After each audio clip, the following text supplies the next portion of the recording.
not undersell yourself as an artist, even if your art is absolutely terrible.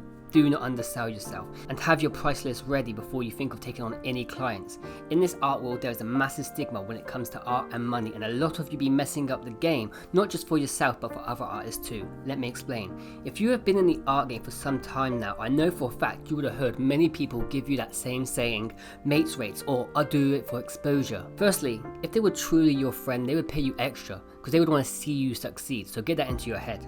And the expression, oh, do it for exposure, let me just dissect the dynamic that's at play. They are basically saying that they are above you and their connections are worth more than yours. But deep down, they probably know absolutely zero people who have a unique and special gift that you have deep down within yourself. Can you just imagine how crazy it would be if someone went up to someone like, let's say, Banksy, and said to him, hey, if you paint my wall, I'll give you some more exposure?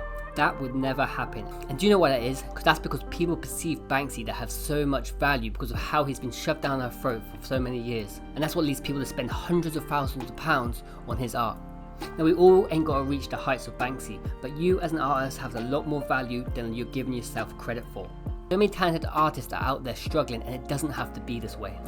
So the key here is to rarely see the value you have within yourself. Now, when you undersell yourself as an artist, you not only leave yourself in a bad position, but you also leave the whole art community in a bad position as a whole. When you go and hire an electrician, no one says to him, oh, hey pal, how about you knock off some money? Or I'll just do it for exposure. No, they don't. They just get the invoice and they pay it, no questions asked. Now, why do you think it is when someone wants their art done or a mural or something creative, they always look to discount? Now, why is it not the same for artists? Because the truth is many artists have demons and a lot of things that hold them back, and it's no wonder as a society you were told from day one that you'll never make money from art unless you're dead, of course, which is just a massive lie, and it does not have to be like that. And this is where we need to have a perception shift.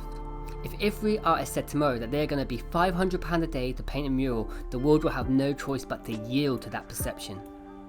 And art in turn will then be viewed as something completely different, something with substance, something with real value. It even hurts the amount of cringy posts I see where people say, hey, if you artists compete with each other and all draw me a full-scale mural full colour, you get the chance to paint this mural, and guess what? We'll buy the paint and keep you a cup of coffee. A group of artists bite on that comment, all do the mural, do the work, and half of them don't even get the pay. There's a saying that the desperate never get fed, and if you really want to become a full-time artist, we really need to come together and break the cycle of spending days on a painting just for 20 quid. You have to start to realise that you have been given this unique gift, and it's time you look within yourself and realise this whole time you've been sitting on the treasure trove. Anyway, what do I know? I'm just an artist, and I ain't got all the answers. I hope you've been staying well, keep creating. Peace.